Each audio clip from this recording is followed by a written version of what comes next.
He's out there next to these like 6'4" linebackers looking like they're bring your kid to work day. Yeah, I mean he's maybe just worth the draft just for like the inspiration that your roster will have. Like the inspiration that we got your this. roster. Let's just do it for this little. Let's do it for this little boy at linebacker. Let's do it for this Make-A-Wish kid. It's the IDP show, now you know.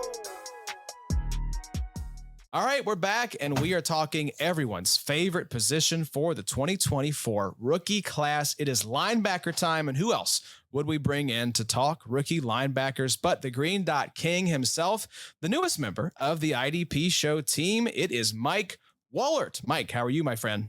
What's going on, fellas? Of course, we would have no one else on to talk linebackers except you, Mike. You have put together a list of some of your top linebackers for this draft class. And so a lot of these are names that you've heard already on the show, but as Mike always does, he has dug deep to find some names that we haven't touched on as much. So we're going to run through, Mike, here about 8 to 10 names on this part of the episode. So Mike, let's jump in with your first guy. This linebacker class, it doesn't feel like it has that kind of top guy like last year's class did with Jack Campbell, but it seems like consensus is turning to this first guy here, Payton Wilson, NC State. We've talked a lot about Payton Wilson, but what did you see out of this guy that you really like? So yeah, well, the guys I'm going to be talking about mostly, I'm going to try to hit on some guys that aren't going to be on my top 10 list. So it's just some other names that I'll try to plug out. But yeah, Payton Wilson, I mean, I think we all went crazy during the combine. I mean, he took over the combine. The metrics kind of confirmed what his on-field play was. Insane range. He improved his tackle fundamentals. He went from 27 missed tackles in his first 2 seasons to 13 total missed tackles over his next 3. So big improvement on his tackling. He appeared in over 700 snaps in the 2023 season with an insane 19.3% tackle rate, 17 tackles for loss. So you know me, I love me the tackle rates, but he's adding those big plays that the big 3 scoring that you guys have added in that kind of evens out the playing field. He had 6 sacks, 7 QB hits. And like I mentioned, when you get tackles for loss, you add those in. So if you like Raz scores, he had a 9.81 and just had elite speed. It has the chase down speed, big range. So as of right now, I mean, not a whole lot hasn't been said about this guy. And I mean, I'm a linebacker guy. He's probably my top IDP overall in this rookie class. So, and that's really any scoring, I think, for me. I mean, right now, age, he's going to be 24. Some of the injuries contributed to some of those extra seasons. So his medicals might be concerned. Whatever. I'll deal with, if he's injured, I'll deal with that when I get to it, but I'll cross that bridge when I get to it. But he'd be probably my first IDP off the board if I've got the first pick, or if you're in an all IDP draft, but if I get down to it within the rookie draft, he's going to be my first IDP probably in more times than not. Yeah, I think age and injuries are really the main concern, Eddie. Yeah. I mean, he's going to be a tackle monster. And then, like you mentioned, the big play upside is absolutely there. As far as TFLs per game goes, the dude averaged over a tackle for loss per game. Payton Wilson played a ton of snaps, like 2,400 snaps at NC State. So the fact that he was still able to put up a career 14.5% tackle rate, that's impressive. PFF numbers were pretty good, 89.9 his final year. And then, yeah, like you mentioned, I mean, 9.881 RAS score, that's ridiculous. So, I mean, he's kind of the perfect prospect, right? Incredible athlete, elite producer.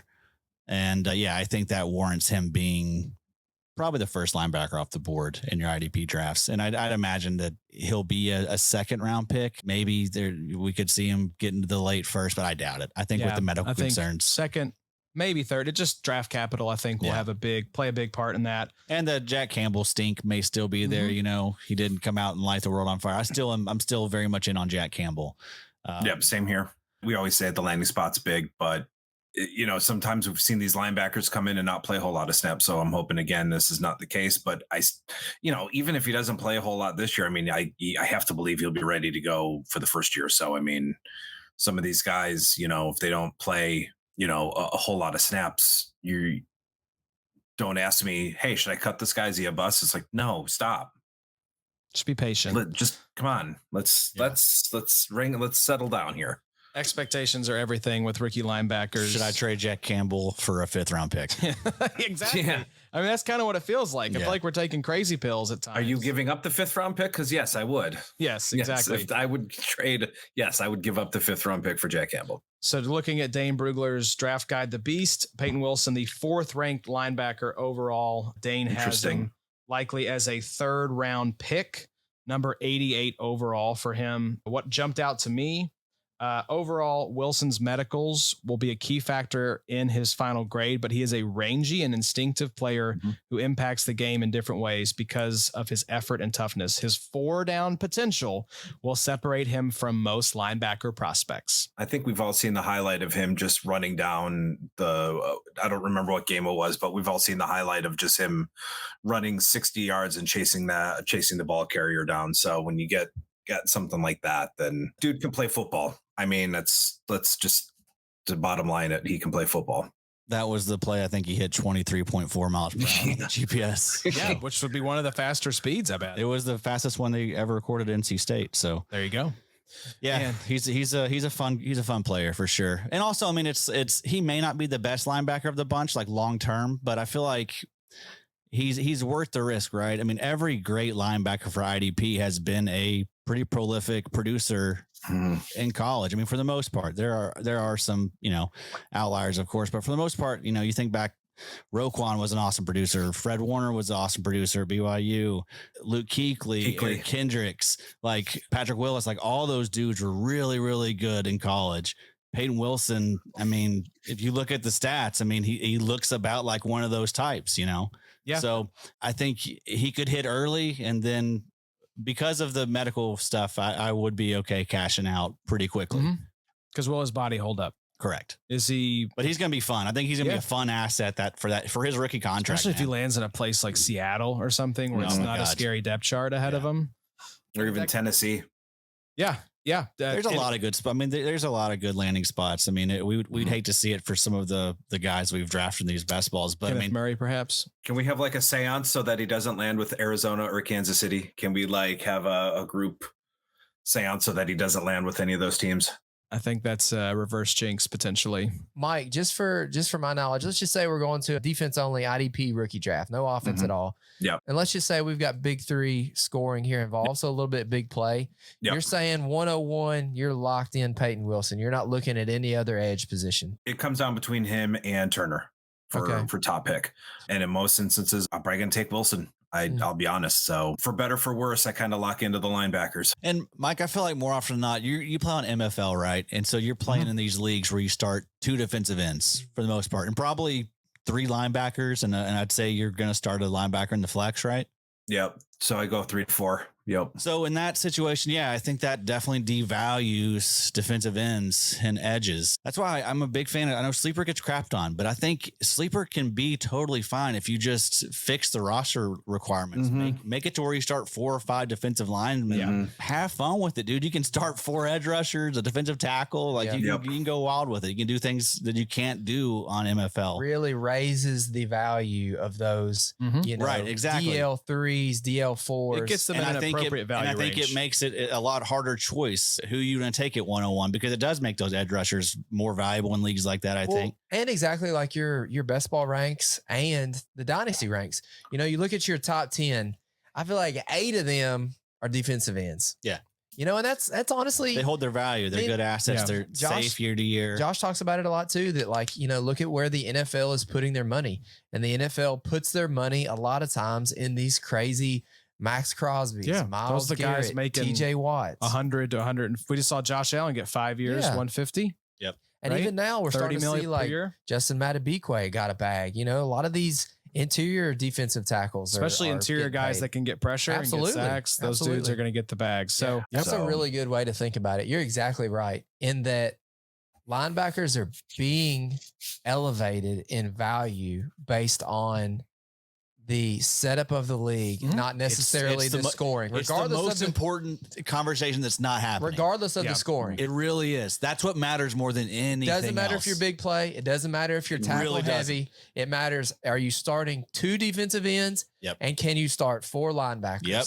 then your linebackers are going to be the first ones off the board. Yeah. Otherwise, defensive end, who cares? Because then on waivers, you're looking at guys that are like Josh Sweat, Deron Payne, Bryce Huff, DeForest Buckner. You could have picked up Huff off the waivers last year, dude. Exactly. Like it's not as fun in my opinion. And the linebackers that are on waivers are probably nothing. Yep. Probably They're your third or fourth linebackers, base guys that will get in for an injury here and there. But yeah, that's a good thought. I hadn't thought that. I just kind of had a moment. It hit. You had a light bulb. It hit up here up top. Yeah, it's important, man. We'll start carrying that flag maybe. There you go. Sure. All right. Amongst speaking of flags, Mike, let's move on to the next guy out of Clemson, Jeremiah Trotter Jr. We know the bloodline is good. What were your thoughts on Trotter Jr. there, Mike? This is probably going to be a spicy take, but I think I might be fading him. He did some of the agilities, didn't do a 40. He's a little iffy. I know he was still dealing with a hamstring injury, so I know that was kind of during his pro day. I've seen some plays on tape, on film. He's smart, puts himself in position, but I don't know.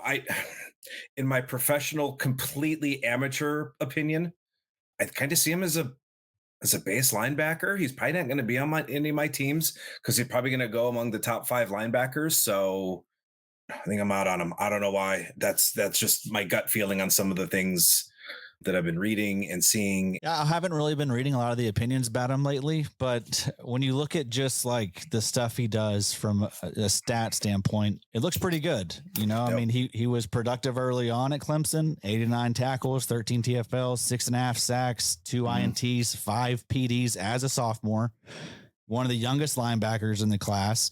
He's 21.3. But yeah, you're right. He didn't compete at the combine. What's going on there? You're scared to compete, Jeremiah. Scared to compete. Well, and we need to ask the question: do we want to have a nepo baby on our roster? That's true. Yeah, he might. Got to think about that. He might be a little high maintenance.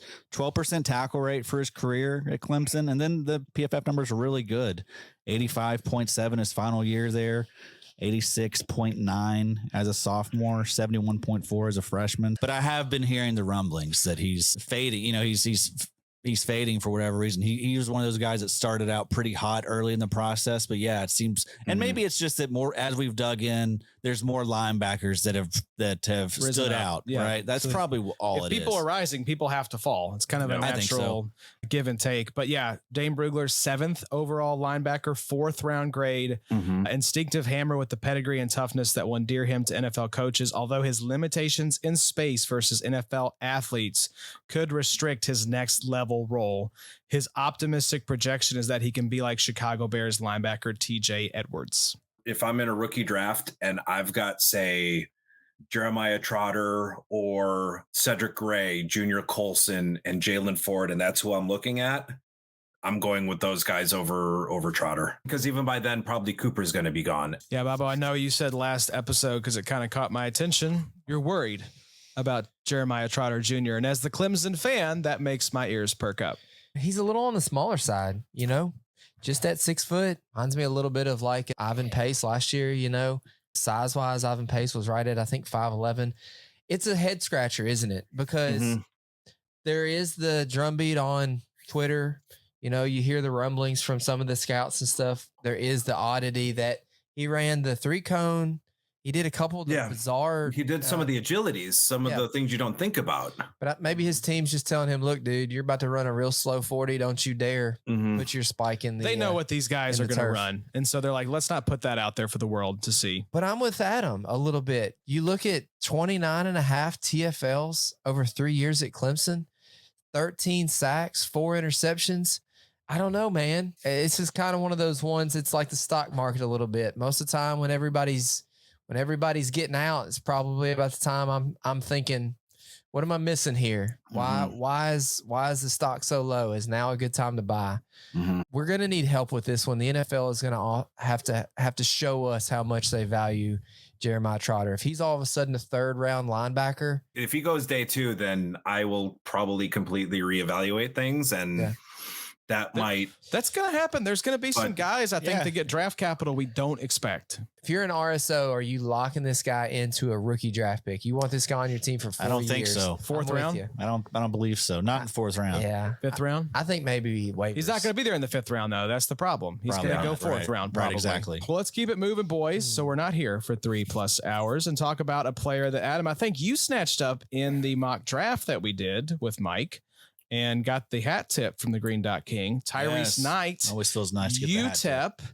Let's talk about Mr. Knight. Mike, what did you like? A small school sleeper alert, I guess. A 4-year contributor, looks to have the kind of those leadership qualities that you like at your linebacker position. He has the size and the length and the physicality to play in the box, to play that linebacker. He was a JUCO guy, transferred to UTEP, and he played right away. Really good length. He makes plays in coverage. 100+ tackles in 2 of his 3 seasons and had a 14.8% career tackle rate while at UTEP. Really good ball tracker, really good bend, dips under the blocks. Doesn't take the right paths or kind of lollygags to the ball. He's not going to be able to coast, and he just might get juked a little bit in space. You probably won't need to draft him or use a rookie pick. He could be one of those waiver guys, but I think he's a really good taxi squad stash. He'll need some development, but the traits are there. Landing spot, as with some of these guys, are going to be key, but there was a lot to like about him. And I think he could be kind of one of those sneaky sleeper steals if he develops. Yeah, I love what Brugler said here. Has some coverage limitations, Mike, which I think is what you were talking about. Mm-hmm. But he is a rabid dog against the run with the instincts and play personality that led directly to production. He has rosterable talent at the next level and is looking to become UTEP's first defensive draft pick since 2008, Quentin Demps. So, Addy, you like this guy? You took him in the draft. You think you've been rising on this guy? You agree with what Mike's saying here about Tyrice Knight? Yeah, absolutely. I mean, he's a fine athlete, 7.41 RAS, but then the production was elite. 8.6 tackles per game there at UTEP across 45 games, 32 TFLs for his career, 14.5% career tackle rate. That was one of the better rates in the class. And then the PFF grade's really good. His final year, 83.0, junior year, 74.3, 79.9 as a sophomore, and then 77.6. So, I mean, across the board, strong, consistent. Yeah, I think he's going to be a nice little sleeper. And yeah, I agree. I think you might be able to find him out there on waivers. I got tons of guys that were drafted in the 3rd round last year that were, like Dorian Williams, DeMarvin Overshown. And I got a lot of those guys off waivers. So I imagine it's going to be the same situation for majority of these linebackers. I mean, really, which ones do we think get drafted? This guy, Dane, has a 5th, 6th round grade. So that's where you start to get into he's probably not going to be getting drafted in your IDP. No, not in your IDP. Not in a 5 round. Not in a 5 rounder. Maybe in a 7 rounder. You said probably in a 60 pick, 5 rounds, 12 teams, 60 rookie picks. What, maybe 20 IDPs go? Yeah. So, and if we're starting that in the 2nd round, that's roughly 5 picks per round, maybe. So yeah, I don't know. I think this guy is going to be out there on waivers. I think this is another big time get your guys draft. And if there's guys that you like, I'm just going to get my guy because, I'm going to have fun. And if he flames out, then I'll have a high rookie pick next year. Exactly. So, and especially if you're grabbing this guy off waivers, it's not like you have to stay super committed to this guy. You see what you got, you cut him loose if you need to. And I don't know. This seems like the perfect kind of guy to snatch up after the draft's over. Is there an Ivan Pace in this year's draft class that just is, undrafted, 6th, 7th round pick that has an opportunity, lands in the right situation? You never know. There's been a lot of. You'll have to stick to the end of the pod because, Josh, there's a bonus name that I did not give you. Ooh, okay. I'm excited now. But Josh, there's a lot of relevant linebackers that were undrafted these days. TJ Edwards, Aziz Al-Shaair, Ivan Pace. I'm definitely missing some, but I mean, there's, it's not that abnormal for these undrafted guys to get roles now. It's like we said, the NFL is devaluing linebacker to the point that they're not getting drafted until the 3rd round now. It's running back. Of course, there's going to be a lot of good guys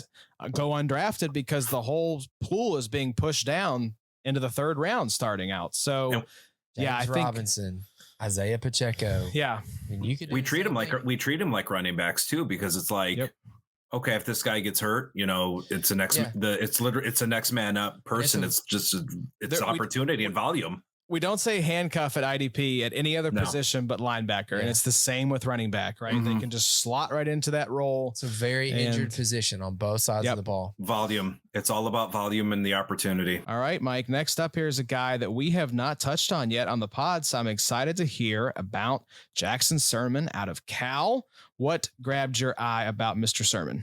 He's one of those guys that kind of was caught my eye late in kind of the evaluation process. So his season ended after 6 games last year, but he earned a Senior Bowl invite and he was able to kind of schmooze and hobnob with the scouts, but he showed off he has really good tackling skills, really good coverage skills, and really showed out for that Senior Bowl. He has good instincts against the run, averaged 8.2 tackles a game before his injury, 13.4% tackle rate over 3 seasons between Washington and California.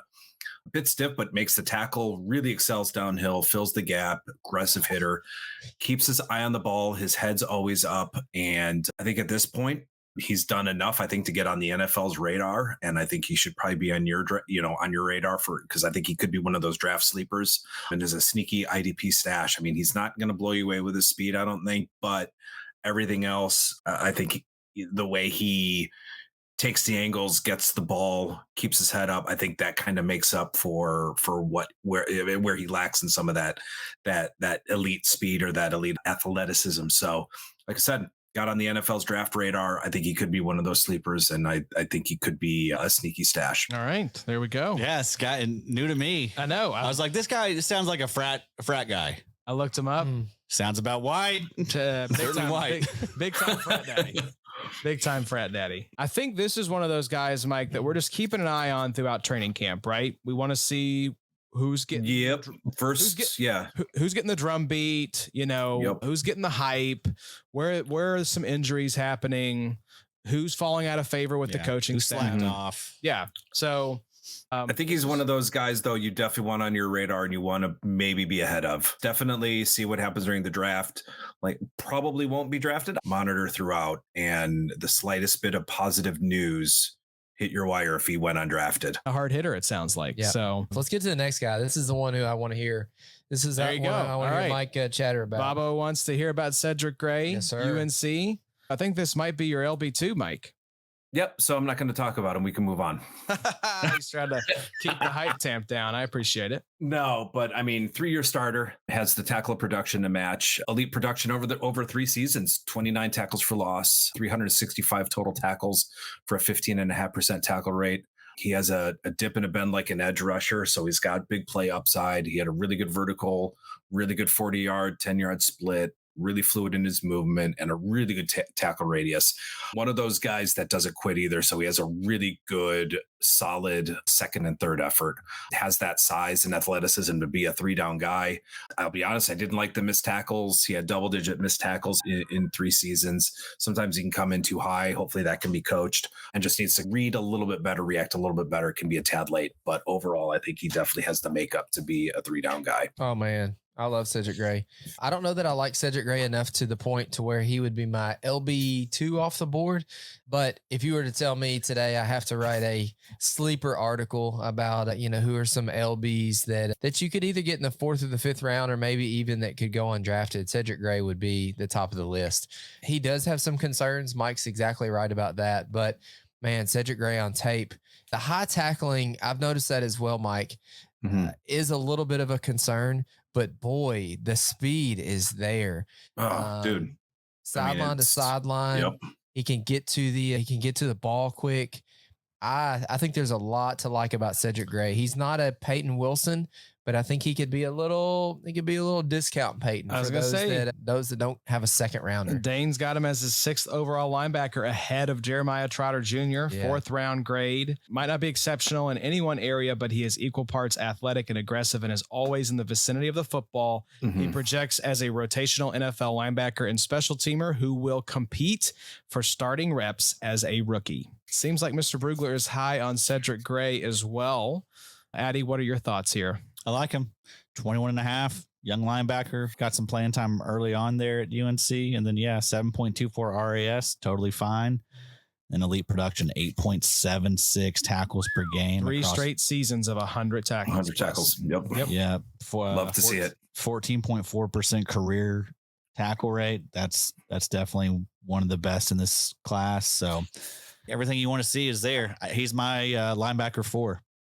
There you go. All right. We're loving some Cedric Gray. Now, this is probably a linebacker, Mike, next on your list that I think the NFL may be higher on than IDP consensus. It is Junior Colson out of Michigan. Talk to us about Junior. So between Junior Colson and Cedric Gray, obviously it will be, they're kind of a coin flip. So I guess it depends on how I'm feeling if I'm doing a draft. They're a coin flip between as LB2 and LB3 for me, honestly, because both of them have that makeup of a prototypical off-ball linebacker. Both are strong. Colson strong, has a good frame, delivers a hit. Probably one of the better tacklers of the draft. I know PFF graded his tackling at 89.2, which I think was third among this 2024 draft class, the LB class. Just 12 total missed tackles in 3 seasons at Michigan. So that's pretty important because he's not going to leave fantasy points on the table with missed tackles. Really good wingspan to make those fundamental tackles. He's not going to get eaten up by opposing linemen. It's really smooth in the way he weaves in and out of traffic, and definitely, again, has the makeup of a 3-down linebacker. I think he can play well in all 3 phases, and a landing spot, I mean, could make him the LB1 in this year's rookie class. I mean, if he gets in one of those really, advantageous spots like a Seattle, I mean, you could be, like I said, you could be looking at an LB1. Again, like Gray, he's a little bit more reactive. He just needs to trust his eyes in the next level just a little bit more. Overall, not a whole lot to nitpick with Colson. Yeah, Steinbrugler's number 1 overall linebacker, his 42nd overall player, projects him as a 2nd round pick. And guess who's sitting right there around number 42 overall? Yep. The Los Angeles Chargers at the 37th pick. And what do they need help with? Linebacker, considering it's Deion Henley and Denzel Perryman. So this is a guy I think the NFL is going to like a lot more than what IDP managers are going to like. If that actually happens, like say he does land in LA. I think it's in the realm of possibilities. Where does he go? He'd be 2nd round. Well, I mean, late second rookie drafts. In rookie drafts, yeah. Yeah, I mean, reunited with Jim Harbaugh. I don't Still too know. I early. mean, I still think that's still too. What do you think, Bubbo? Yeah, I mean, you think you're about to take this guy ahead of Roman Wilson? I'm not saying we around this table will, but somebody that's linebacker needy is going to spend a 2nd round pick on Junior Colson. What if he gets better capital than Payton Wilson? I mean, we were just talking about that's going to happen with Payton Wilson. Same thing will happen here with Colson. If he's a top 50 pick, goes to LA, reunites with Harbaugh, man, has a clear path to be their LB1. But I mean, I guess it's Henley and Perriman. I guess. But you're going to spend a late second, late second on him. I mean, of course not. Mid-third. Not me. Could never be me. Mid-third, yeah, sure. Yeah, for sure. Good asset. Where was Deion Henley going? Deion Henley was going 4th rounds in rookie drafts. He was going on 3rd in some spots. 3rd, 4th round. Okay, so Junior Colson goes to the Chargers. Better draft capital, better profile. Even if it's not the Chargers, if he's a top, if he's a 2nd round pick. Tennessee is at 38. Okay, you've got the Carolina's at 39. 306 is available, and you're looking at him or Chop Robinson. I'll go Colson. I think so too. All right, him or Verse. I don't think Verse is there at 306 though. I think the top 3 edges go in the 2nd round. I guess assuming I think those top 3 edges are gone in like the 2nd round. I think any world in the 2nd. Yeah. In any world, is Colson jumping Payton Wilson in your ranks? If he gets that top 40 capital and a primo landing spot, if he lands with Harbaugh, that would probably do it. Yes. But I mean, otherwise, he'll have him at he's 3rd right now. Yeah. So I mean, he could get to 1, sure. This is the only, now again, we don't know what these NFL teams are thinking, but just using this as a guideline, this is the only 2nd round linebacker that Dane has projected. Edgerrin Cooper is a 2-3.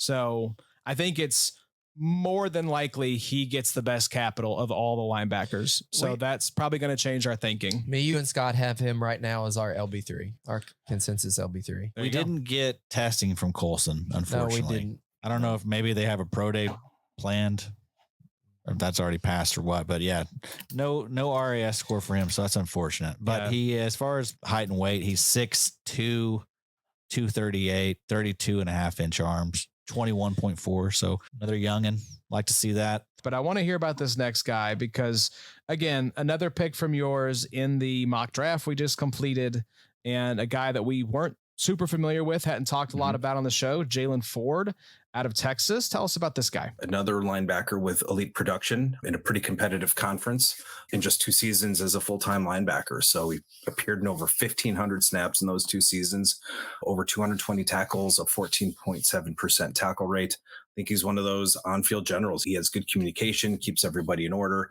communicates really well pre-snap, really good downhill speed, really good in zone coverage, which I think is beneficial for him. 4 forced fumbles, so he's got busy hands, will cause turnovers, and he knows how to time his pursuit and is going to catch blockers off guard because he'll already be past them getting to the ball carrier.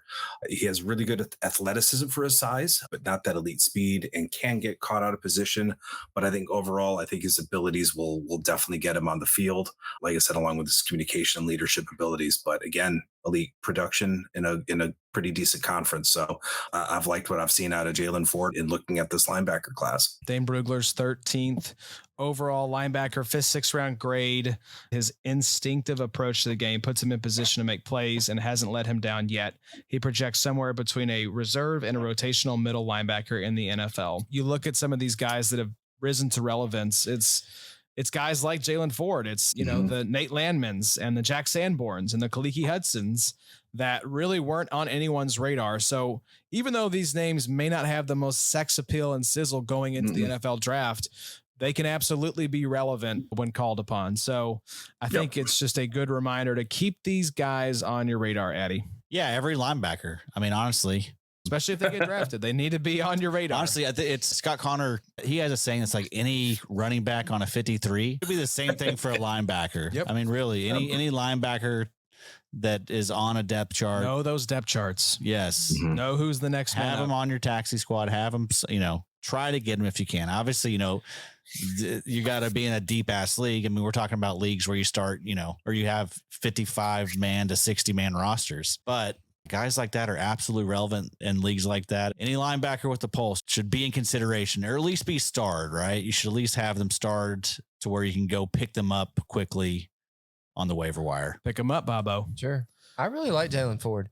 His last 2 years, junior and senior year at Texas, he combined for 220 tackles, over 20 TFLs, 3 sacks, and 6 interceptions in 2 pretty pivotal years.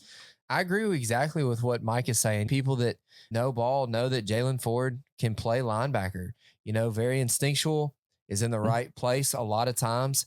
He's a little bit kind of, to me, the opposite of Cedric Gray. Cedric Gray, to me, appears lost a little bit at times, but makes up for it with his athleticism.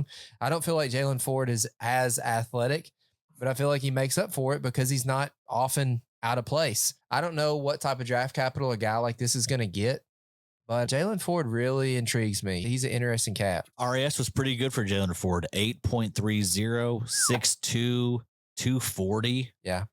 4'7", 140. We'll have to just see where he lands. Yeah, 5th, 6th round draft capital. I mean, really, it is. We'll see for about all these linebackers. Outside of like 5 or 6, the rest of them we'll see. Who knows? It's caught Mike's eye.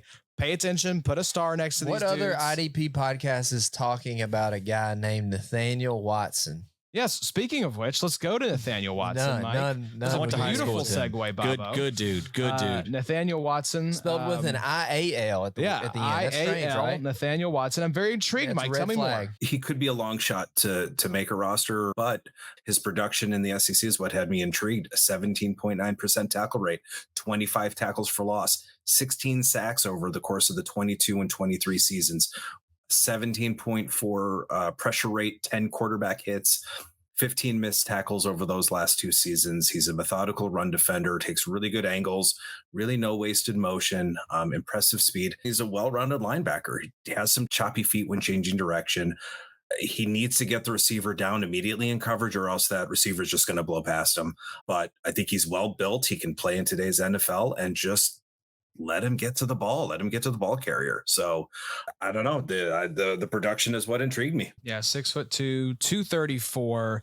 Mike, you'll like this. Quick reaction speed and tackling skills to fill up the stat sheet. Yep. He will need to shine on special teams to lock up a backup role for an NFL defense. 6th round grade for Mr. Watson. Bobo, you said red flag with IAL at the end, but Big the time. production, not a red flag. No, It's a green flag. Green flag. Yep. We're back to we're back in. We're back in. A guy with those type numbies coming out of college and exactly SEC school. what you're saying, Mike. Yeah, SEC is a guy worth paying attention to. Nope.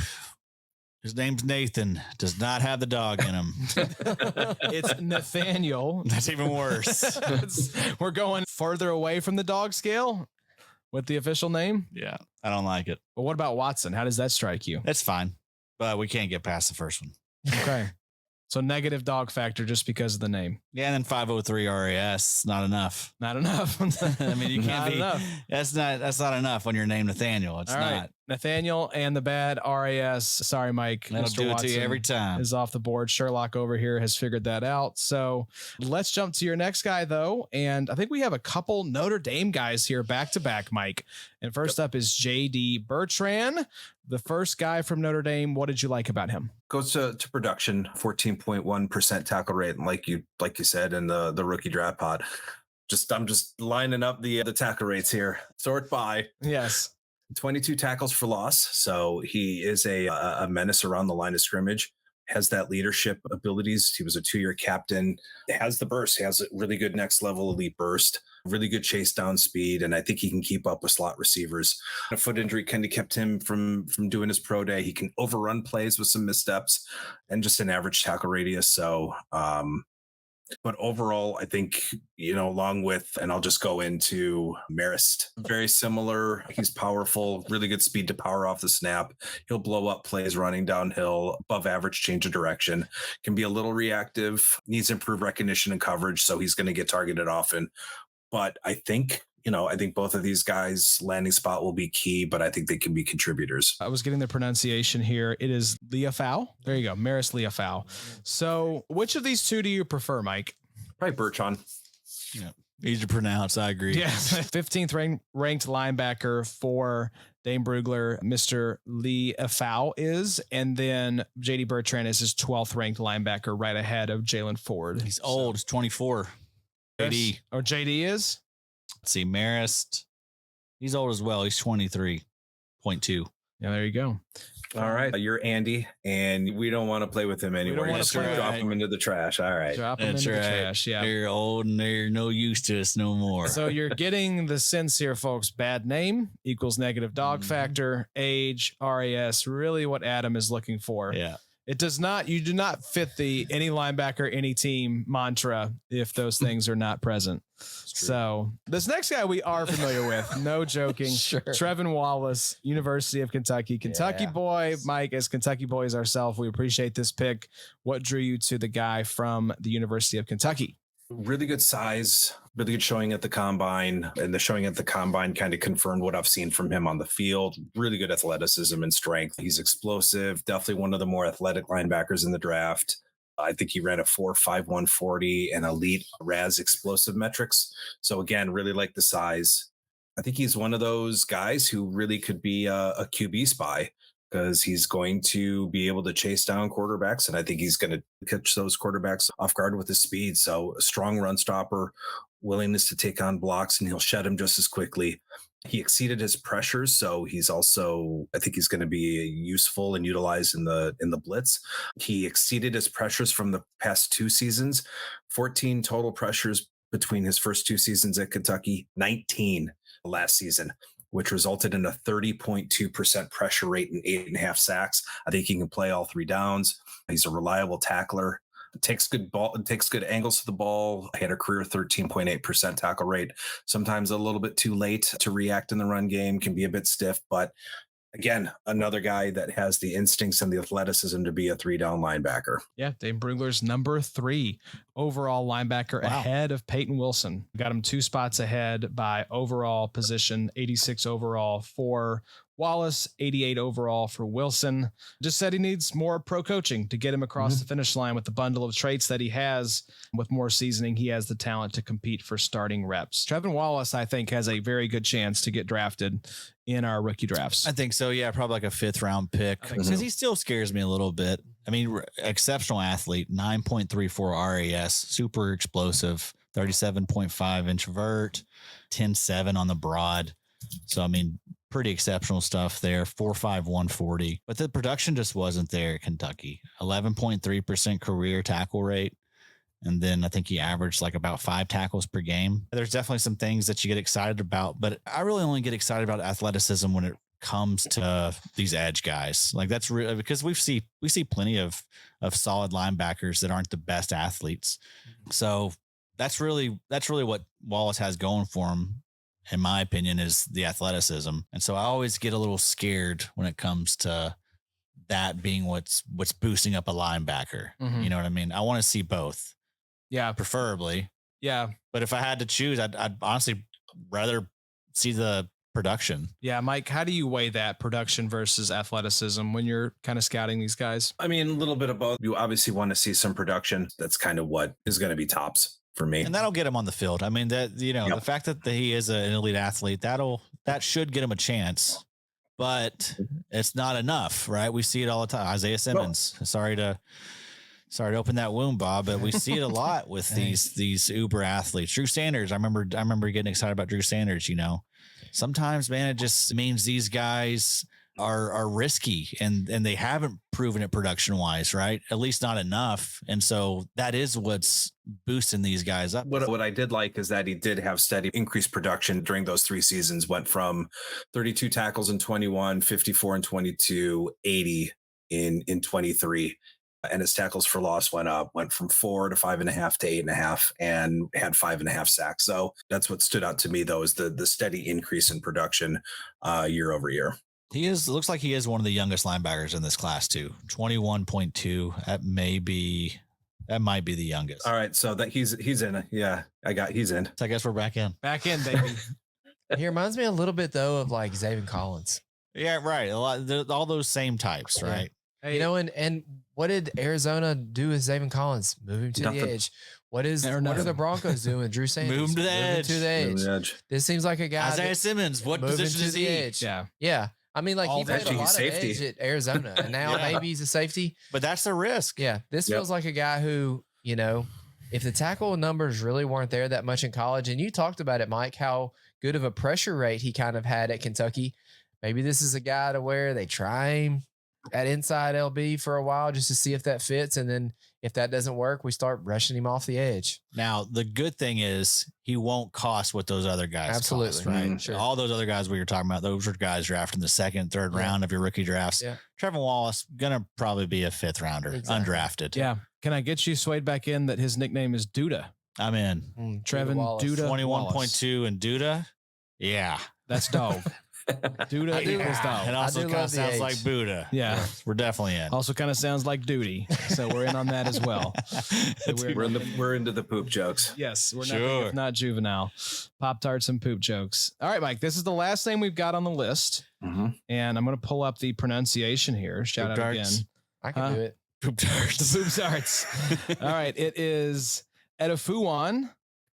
Ulofoshio. Ulofoshio. That's good. So Ulofoshio out of Washington. This was a guy that we were not familiar with, Mike. So educate us on Ulofoshio. Yeah, bit of a late bloomer. Strong senior year. Got on my radar not too long ago. One of the key cogs in the defense and on their title run. He recorded 17 tackles and 2 sacks, which both came against Texas in the postseason.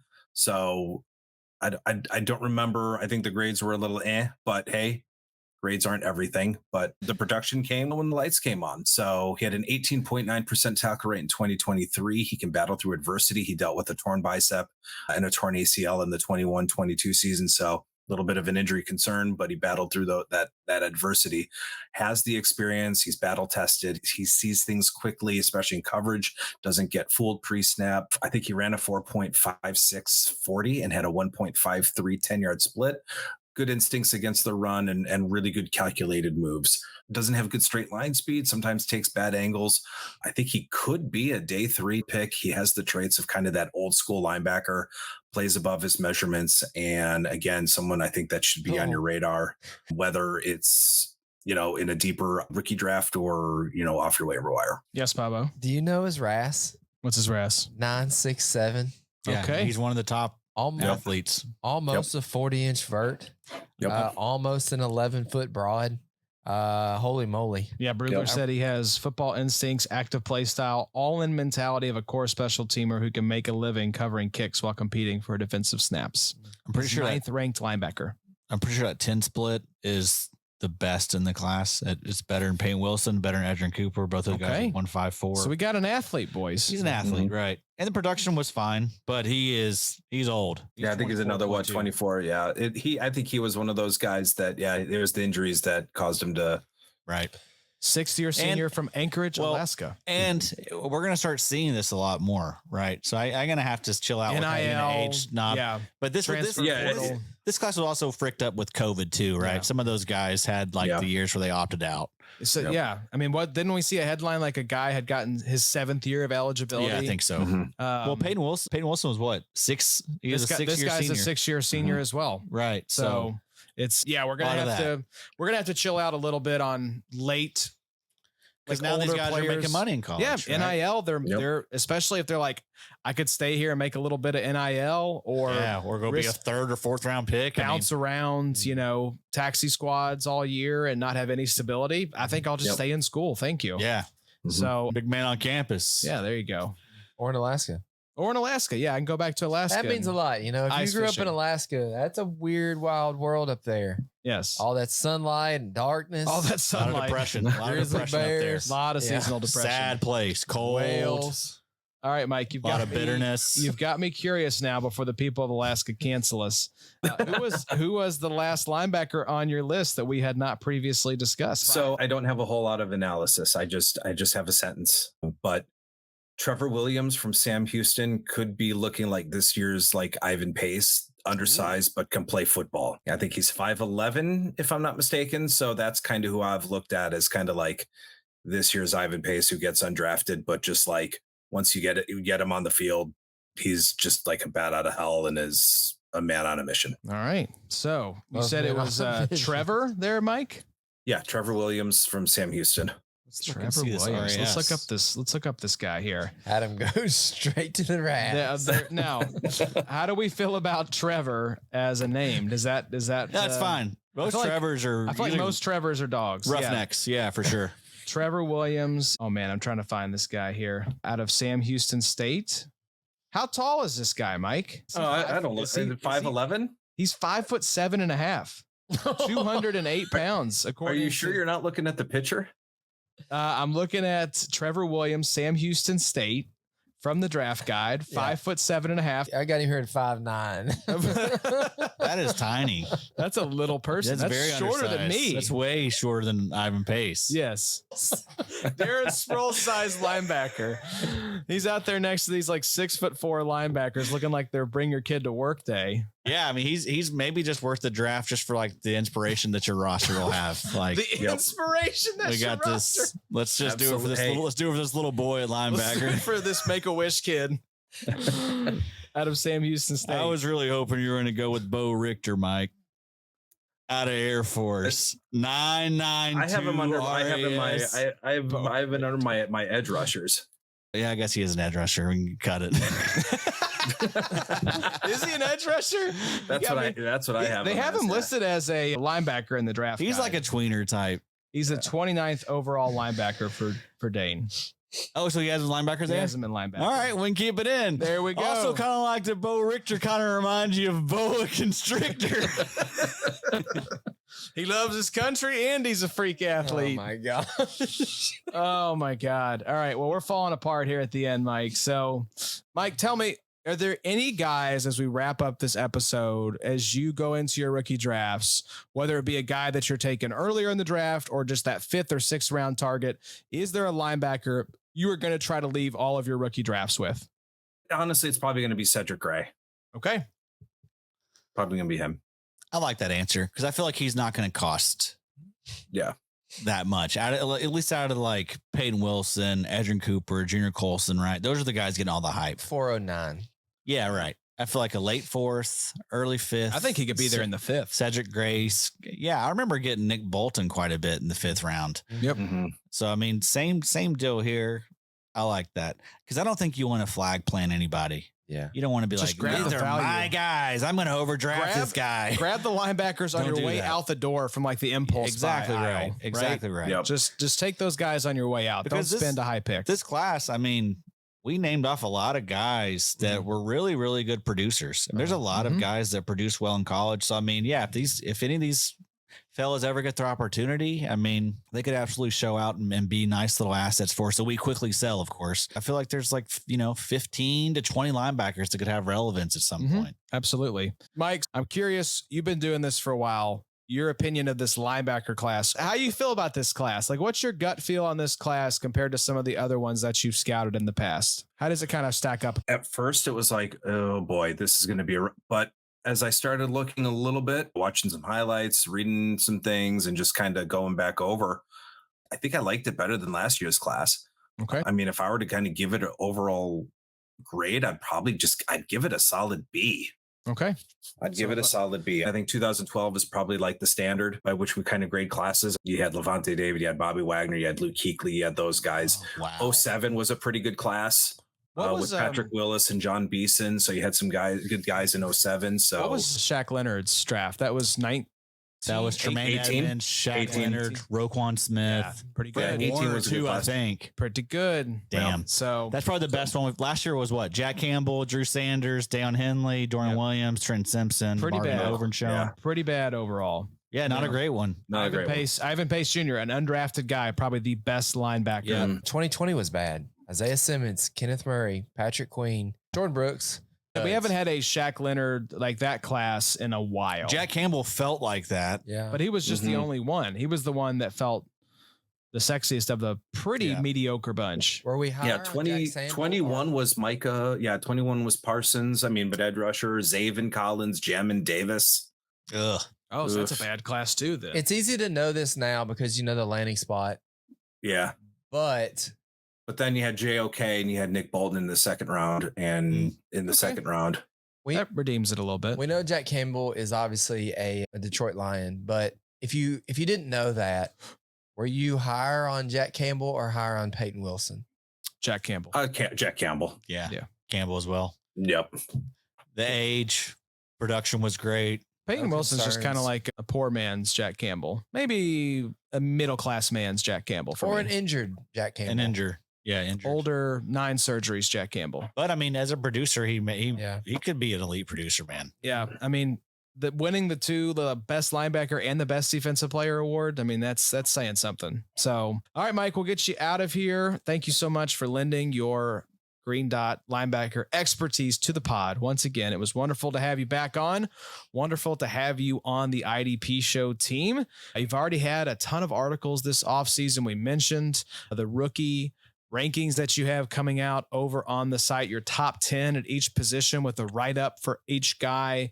Got some gifts in there. Now, talk, Mike, a little bit about some of the stuff that you're going to be doing for the IDP show draft kit, which will be dropping on May 1st. We're very excited about the work you've got coming up in that. Got my first run of projections done. So I will be producing rankings and projections for the kit, as well as breakouts, sleepers, and fades. So that is coming to the draft kit coming near you, I believe. Yeah, May 1st. Geez, we're almost halfway through April. I know, man. It's coming up quick. May 1st.